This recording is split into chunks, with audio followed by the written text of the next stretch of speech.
narcotráfico, matanzas, secuestros. Para quienes no conocen México, esa es la imagen que proyectan los medios de comunicación, sobre todo internacionales, en sus noticieros o primeras planas. Pero el problema de la violencia en México no es simple y no puede ser atribuido a una sola fuente. Por ello mismo, hemos venido hasta la Ciudad de México a tomarnos un guayoyo con nuestros invitados de hoy y conversar sobre el problema de la violencia en este país. Tenemos una autoridad completamente reactiva al problema y que no tiene ni siquiera un pequeño grupo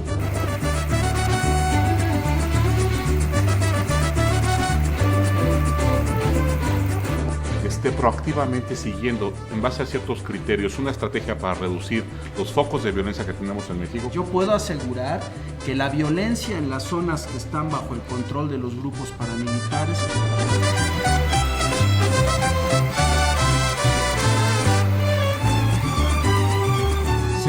sobre todo la violencia estructural, se ha exacerbado. Se ocultan, se minimizan las muertes por feminicidio.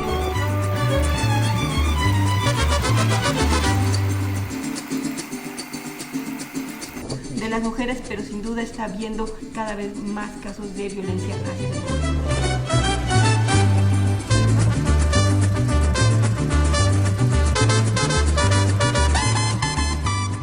Bienvenidos. Quisiera darles la bienvenida, valga la redundancia, con un desafío. Quisiera que me definan en pocas palabras la violencia en México. Sé que es muy difícil, pero quiero lanzarles ese desafío para comenzar esta conversación. ¿Cómo definirían ustedes la violencia en México? Marta. Pues yo creo que definitivamente el tema de la violencia tiene que ver con varios de lo que tú comentabas al principiar este programa. Por un lado tiene que ver con el asunto de la percepción, cómo percibe la gente, el público, la violencia que se vive en las calles y en su vida cotidiana. Por otra parte está el tema reflejado de la violencia en los números, cómo se mide la violencia, dónde están los índices, dónde se encuentran justamente toda la cantidad de delitos relacionados con la violencia que se vive en México. Y creo que también dentro de esos números uno muy importante es el tema de la impunidad.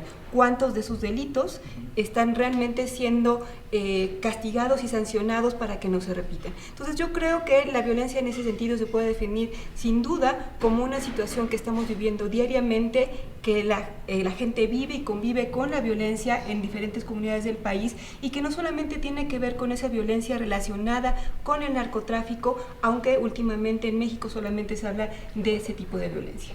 Yo añadiría a lo que dice Marta que sería conveniente hablar de las violencias, o sea, es un problema mucho más complejo que una violencia. No se reduce al tema de secuestros y esa es la parte más alarmante, más estridente, pero no es el único de los temas. Las violencias pasan desde la violencia estructural, que es la violencia que se da en las escuelas, en las prisiones, en los hospitales, en la familia, la violencia machista sin duda, la violencia sexista, la violencia de odio machista, obviamente la violencia criminal y sin duda la violencia que ejerce el Estado y que contribuye a hacer una explosión violenta, y añadiría que en esta lógica pues los medios y los periodistas sencillamente medramos y construimos una lógica que Pierre Bourdieu llamaba violencia simbólica y que es parte de todo este caldo de cultivo donde básicamente hay diversos actores y poderes fácticos haciendo grandes negocios con las violencias. Yo coincido plenamente con Marta y con Marco, aunque a mí me gustaría contextualizar el problema. México teníamos niveles de homicidio doloso que venían disminuyendo desde hace muchos años y que alcanzaron su mínimo histórico en 2007. Sin embargo, en 2008 algo pasó y empezaron a incrementarse de manera pues muy abrupta, muy rápida los homicidios en México. Y gran parte de estos homicidios que crecieron tienen que ver justamente con el crimen organizado. ¿Qué fue lo que sucedió? Y es lo que yo he estudiado recientemente. Sucedió que el gobierno de Felipe Calderón lanzó una ofensiva muy dura contra el narcotráfico que se estaba empezando a adueñar de la vida de varias ciudades del país. Empezó con una guerra en diciembre del 2006 contra el cártel, en aquel entonces se llamaba La Familia Michoacana, que estaba siendo muy violento en Michoacán, tuvo un éxito relativo porque disminuyó los homicidios en ese estado, pero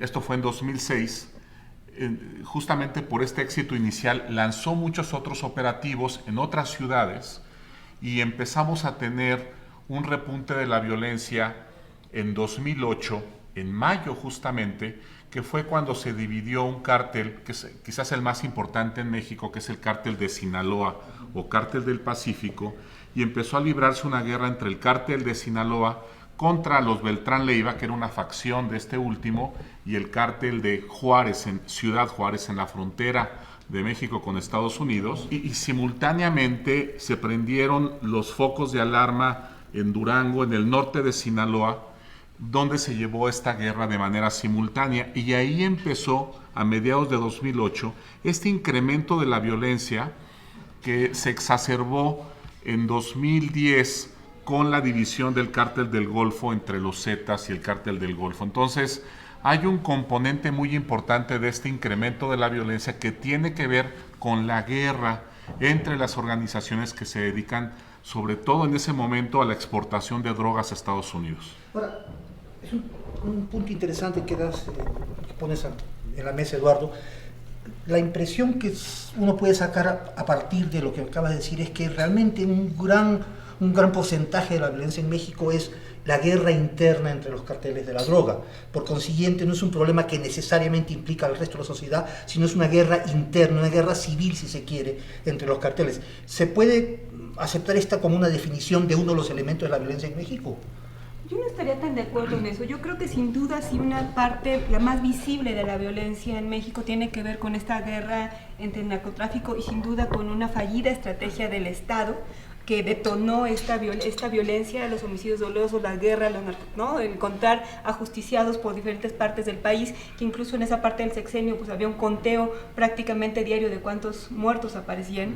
Sin duda esa es una parte muy visible de la violencia, pero hay en el fondo, y muchas veces solapada con esta violencia generalizada, mucha otra violencia que no se está poniendo también en perspectiva. Como lo decía Marcos, hay una violencia estructural, una violencia machista que la estamos viviendo de manera cotidiana las personas que vivimos y que lo vemos incluso en que hemos venido cambiando nuestra forma de relacionarnos y convivir. Antes era muy fácil pensar que los niños podían salir a jugar a la calle sin ningún problema. Hoy en día ese tipo de cosas, sobre todo en las grandes ciudades, ha cambiado. Entonces, sin duda hay una ola generalizada de violencia vinculada con esta estrategia fallida de lucha contra el narcotráfico, pero también hay al interior en el país una violencia que se ha solapado con la otra y que se viene incrementando. Por decirte algo, recientemente estamos conociendo datos de Durango que de lo que va del año se han presentado cerca de 60 denuncias por violaciones sexuales a mujeres, cuando en todo un año anterior se habían presentado ese mismo número de violaciones en una pequeña zona que es la comarca lagunera, ¿no? Estamos hablando de 3 meses donde se presentan 60 casos de violación en municipios muy pequeños. Y justamente este tipo de violencia no se ve porque, sobre todo en un lugar como la comarca lagunera, ¿no? Donde también hay presencia de grupos de narcotráfico. En la comarca lagunera se encuentra Durango, es Gómez Palacio, Lerdo y Torreón. Son 2 estados que forman la comarca lagunera. Geográficamente están situados en el norte del país. Yo quisiera decir que cuando se habla de delincuencia organizada, no sé ustedes qué opinen, generalmente se habla de actores privados que tienen como un negocio delinquir, violar la ley mediante tráficos, corrupción, pero en realidad crimen organizado es personas privadas que delinquen como un negocio con servidores públicos. Ese es el primer tema. Entonces no se puede desresponsabilizar a actores del Estado de lo que yo no llamaría guerra, llamaría la confrontación entre organizaciones criminales. En segundo lugar, diría que un componente adicional a lo que decía Eduardo es sin duda el tema de que al militarizar la seguridad pública El gobierno del presidente Calderón lo que hace es agregar un componente terriblemente violento e impune, que son básicamente los militares y los marinos en las calles. Lo que sucedió al militarizar Ciudad Juárez fue yo lo llamo un acto machista de genocidio, básicamente, contra las mujeres, que fueron las que empezaron a sufrir más secuestro, asesinato y extorsión. Y por otro lado, la zona metropolitana de Monterrey, donde está documentado que hay decenas de casos de personas que sufrieron de secuestro, tortura, asesinato y desaparición por parte de personal de la Marina, y perfectamente identificado.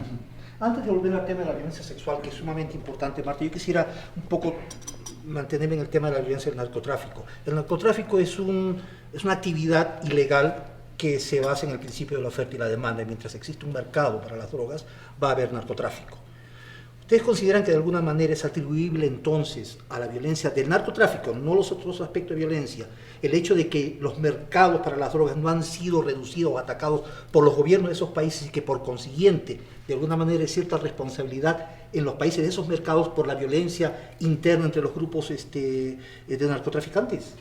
A mí me gustaría seguir con un poco la narrativa que yo tengo sobre cómo fue evolucionando el problema de la violencia ligada con el crimen organizado.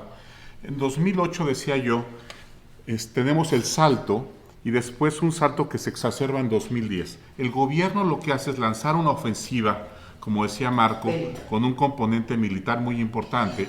Aquí hay que entender también que hay una insuficiencia policial. Las policías locales son básicamente inútiles, o porque no tienen capacitación y equipamiento, o porque están infiltradas por el narcotráfico. Entonces lo que hace el gobierno es empezar a arrestar o abatir capos, y este arresto o abatimiento sistemático de capos empieza a fragmentar las organizaciones y produce un fenómeno de dispersión de la violencia, porque empiezan a fundarse nuevas pequeñas organizaciones locales mafiosas.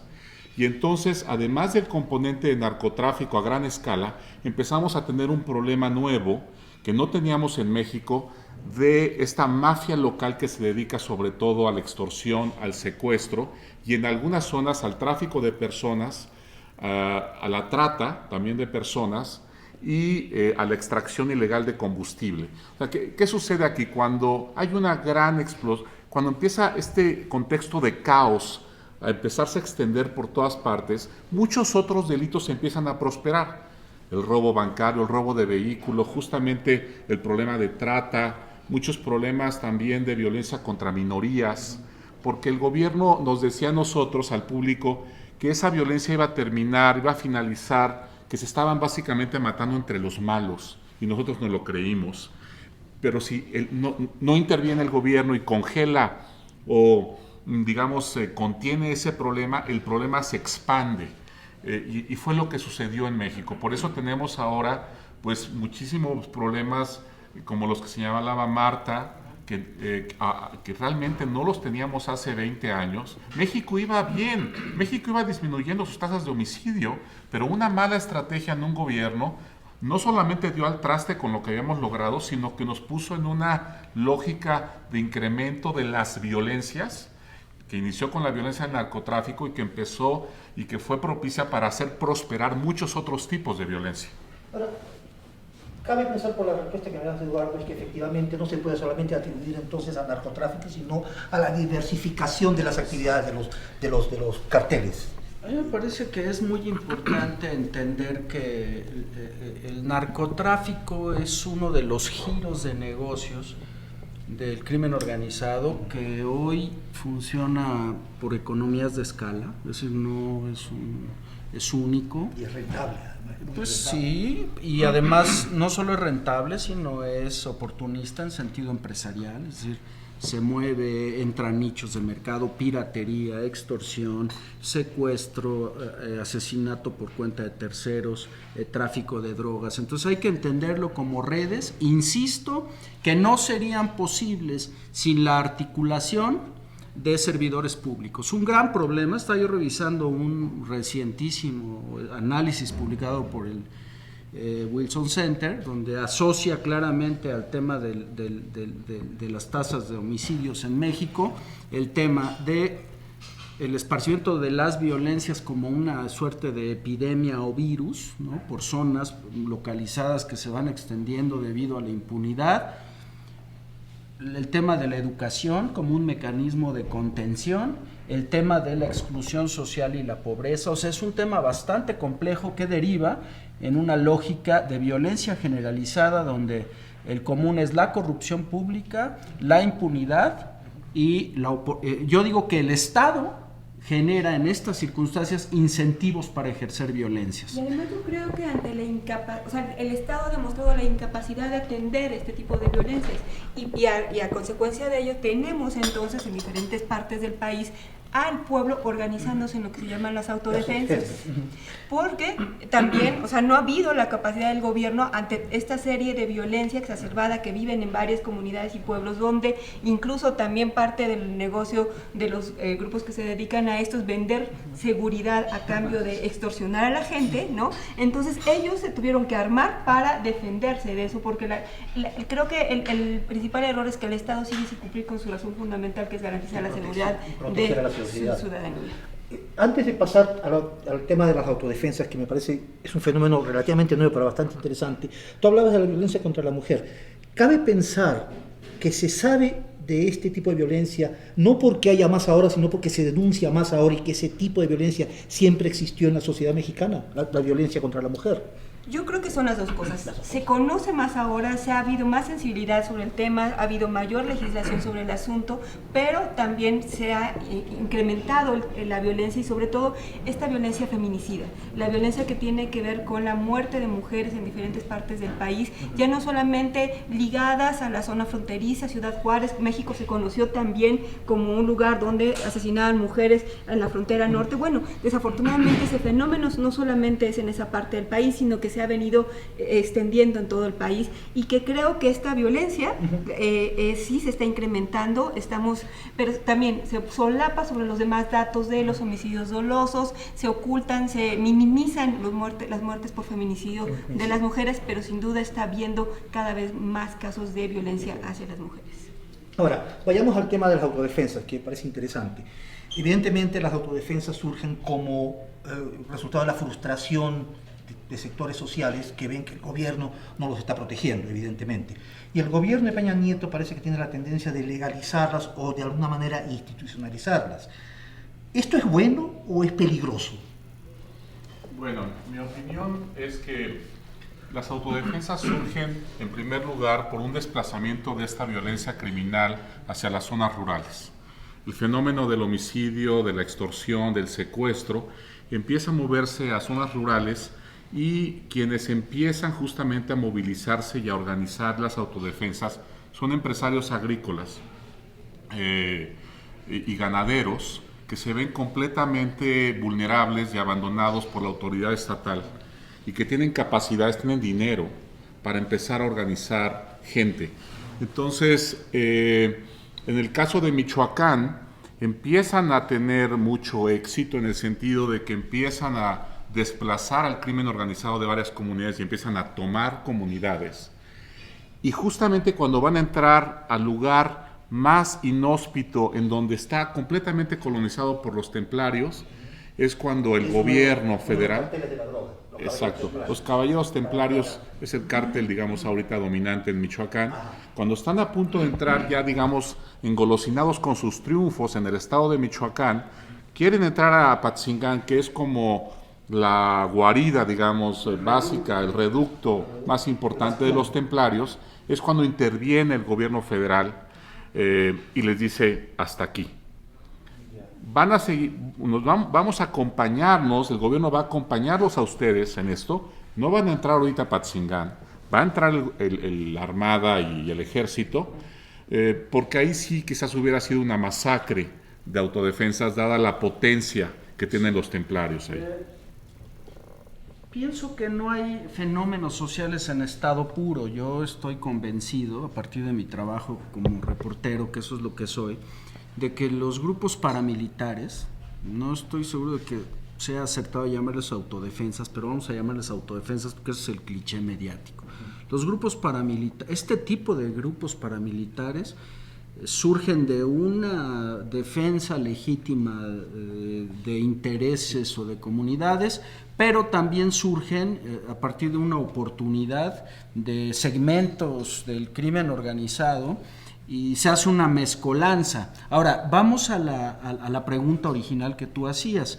El problema, ¿es bueno o malo? El problema de que haya poderes fácticos, ¿no? Y sobre todo armados y en zonas tan localizadas y con el soporte militar y policial, el problema es que eso vuelve a generar dinámicas de vacío de poder, de desinstitucionalización, que acaban incidiendo en la vida de las personas que habitan esas comunidades. Yo puedo asegurar que la violencia en las zonas que están bajo el control de los grupos paramilitares, sobre todo la violencia estructural, se ha exacerbado, pero no lo podemos ver por la sencilla razón de que ese lugar está muy enrarecido.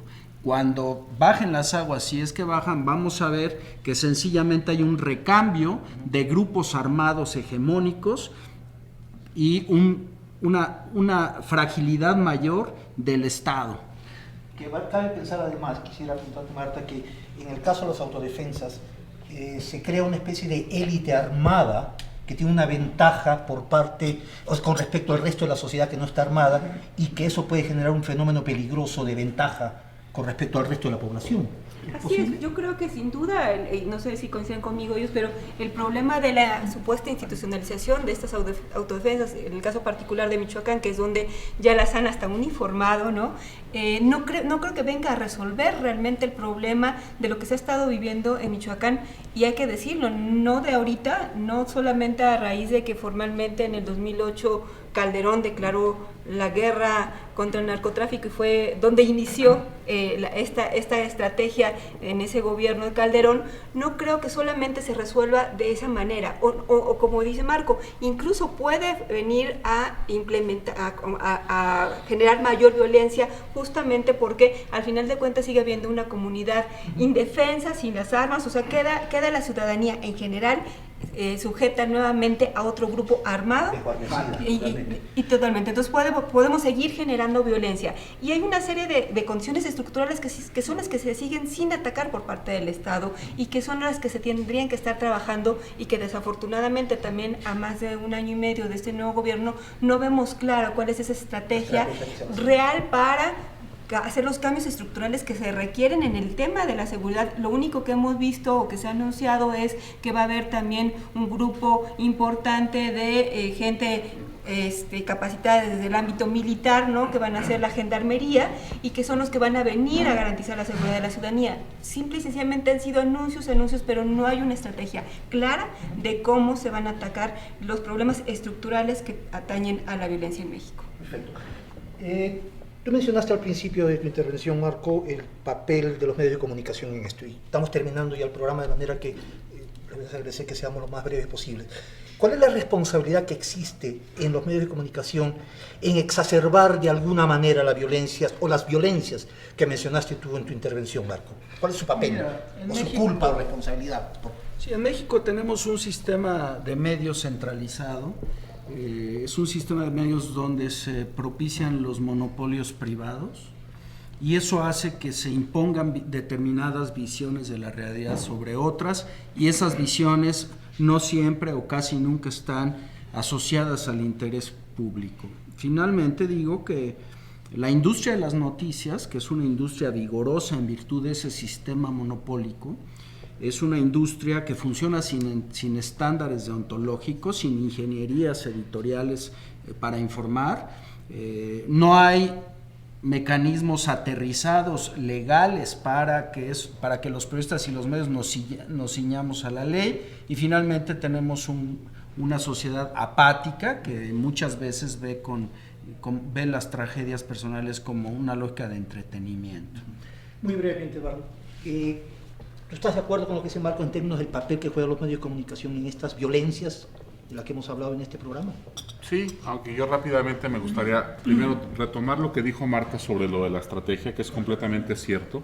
Tenemos una autoridad completamente reactiva al problema y que no tiene ni siquiera un pequeño grupo que esté proactivamente siguiendo, en base a ciertos criterios, una estrategia para reducir los focos de violencia que tenemos en México, que son por lo menos 10, en 10 zonas metropolitanas muy importantes. Y por lo que dice Marco, quisiera señalar que de tener una prensa, unos medios completamente escandalosos sobre el tema de la violencia el sexenio pasado, pasamos a unos medios ahora, en este primer año y medio de Peña, mudos sobre el asunto, con un perfil muy bajo del asunto y que no están ventilando cosas muy graves.